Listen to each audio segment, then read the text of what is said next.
وہ گرمیوں کی ایک تپتی دوپہر تھی۔ دفتر سے میں نے چھٹی لی ہوئی تھی کیونکہ گھر کے کچھ ضروری کام نمٹانے تھے۔ میں بچوں کو کمپیوٹر پر گیم کھیلنا سکھا رہا تھا کہ بہر بیل بجی۔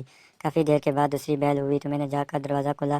سامنے ہی عمر کے ایک صاحب کھڑے تھے۔ السلام علیکم، انہوں نے نہایت مہذب انداز میں سلام کیا۔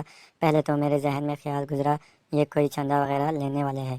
ان کے چہرے پر داڑھی خوب سج رہی تھی اور لباس سے وہ چندہ مانگنے والے ہرگز نہیں لگ رہے تھے۔ جی فرمائیے، میں نے پوچھا۔ آپ طاہر صاحب ہیں؟ جی، میں نے مختصر جواب دیا۔ وہ مجھے رفیق صاحب نے بھیجا ہے۔ غالباً آپ کو کرایہ دار کی ضرورت ہے۔ ہاں، مجھے اچانک یاد آیا کہ میں نے دفتر کے ایک ساتھی کو بتایا تھا میں نے اپنے گھر کا اوپر والا پورشن کرائے پر دینا ہے۔ اگر کوئی نیک اور چھوٹی سی فیملی اس کی نظر میں ہو تو بتائے، کیونکہ دفتر کی تنخواہ سے خرچے پورے نہیں ہوتے۔ مجھے افسوس ہوا کہ میں نے اتنی دھوپ میں کافی دیر اسے باہر کھڑا رکھا۔ اسے 6 ماہ کے لیے مکان کرائے پر چاہیے تھا کیونکہ اپنا مکان اور گراہ کا دوبارہ تعمیر کروا رہے تھے۔ میں نے 3000 کرایہ بتایا، لیکن بات 2000 پر پکی ہوگی۔ وہ چلا گیا تو مجھے افسوس ہونے لگا کہ کرایہ کچھ کم ہے۔ اوپر صرف ایک چھوٹا سا کمرہ، کچن اور باتھ روم تھا۔ مجھے اپنی بیوی کا درکا لگا ہوا تھا کہ اسے معلوم ہوگا تو کتنا جھگڑا ہوگا، اور وہی ہوا۔ بقول اس کے 2000 تو صرف بچوں کی فیس ہے۔ مجھے اس نے کافی برا بھلا کہا اور میں چپ چاپ سنتا رہا اور اپنی قسمت کو کوستا رہا۔ میں نے MSc بہت اچھے نمبروں سے کیا تھا، اس لیے فوراً نوکری مل گئی۔ نوکری ملی تو شادی بھی فوراً ہو گئی۔ میری بیوی بھی بہت پڑھی لکھی تھی، وہ بھی ایک انگریزی اسکول میں پڑھاتی تھی۔ ہمارے 3 بچے تھے، مگر گزارا مشکل سے ہوتا تھا۔ اگلے ہی دن وہ صاحب اور ان کی بیوی بچے ہمارے گھر شفٹ ہو گئے۔ ان کی بیوی نے مکمل شرعی پردہ کیا ہوا تھا۔ دونوں بڑے بچے بہت ہی مہذب اور خوبصورت تھے۔ چھوٹا گود میں تھا۔ کچھ دنوں بعد ایک دن میں دفتر سے آیا تو میری بیوی نے بتایا کہ میں نے بچوں کو کرایہ دار خاتون سے قرآن مجید پڑھنے کے لیے بھیج دیا ہے۔ اچھا پڑھاتی ہے، ان کے اپنے بچے اتنی خوبصورت تلاوت کرتے ہیں۔ مزید کچھ دن بعد جب میں نے ان کے ایک بیٹے سے تلاوت سنی تو پہلی مرتبہ میرے دل میں خواہش ابھری کہ کاش ہمارے بچے بھی اتنا اچھا قرآن مجید پڑھے۔ ایک دن میں باہر جانے لگا تو اپنی بیوی سے پوچھ ہی لیا کہ وہ پارلر جائے گی تو لیتا چلوں، کیونکہ پہلے تو 2 مہینے میں 3-4 مرتبہ پارلر جاتی تھی اور اس مہینے میں ایک بار بھی نہیں گئی تھی۔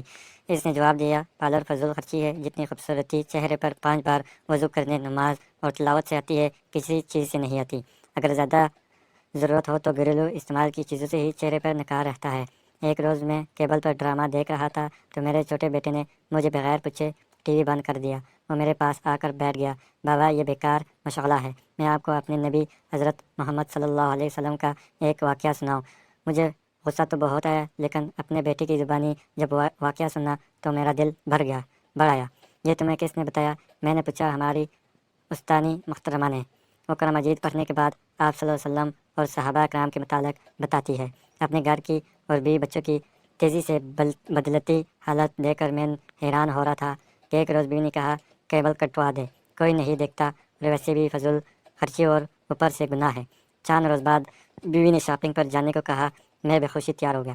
اس نے کافی دنوں بعد شاپنگ کا کہا تھا، ورنہ پہلے تو آئے دن بازار جانا رہتا تھا۔ کیا خریدنا ہے؟ میں نے پوچھا۔ برقع؟ کیا؟ میں ہنسا تو بولی، پہلے میں کتنے ہی غیر شرعی کام کرتی تھی، آپ نے کبھی مذاق نہیں اڑایا تھا۔ اب اچھا کام کرنا چاہتی ہوں تو آپ کو مذاق سوچ رہا ہے۔ میں کچھ نہ بولا۔ پھر چند دن بعد اس نے مجھے کافی سارے پیسے دیے اور کہا فریج کی باقی قیمت ادا کرتے تاکہ مزید قسطیں نہ دینی پڑے۔ اتنی روپیوں کی بچت کیسے ہوگی؟ بس ہوگی۔ وہ مسکرائی۔ جب انسان اللہ کے بتائے ہوئے احکام پر چلنے لگے تو برکت خود بخود ہو جاتی ہے۔ یہ بھی وہ کرایہ دار خاتون نے بتایا ہے۔ سکون میرے اندر تک پھیل گیا۔ میری بیوی اب مجھ سے کبھی لڑی نہ شکایت کی۔ بچوں کو گھر میں پڑھاتی تھی، خود بچوں کے ساتھ قرآن مجید تجوید سے پڑھانا سیکھ رہی تھی۔ وہ خود نماز پڑھنے لگی تھی اور بچوں کو سختی سے نماز پڑھنے بھیجتی۔ مجھے احساس ہونے لگا کہ نجات کا راستہ یہی تو ہے۔ پیسے اور عائش سکون نہیں دیتا، اطمینان تو بس اللہ کی یاد میں ہے۔ مجھے اس دن 2000 کرایہ توڑا لگ رہا تھا۔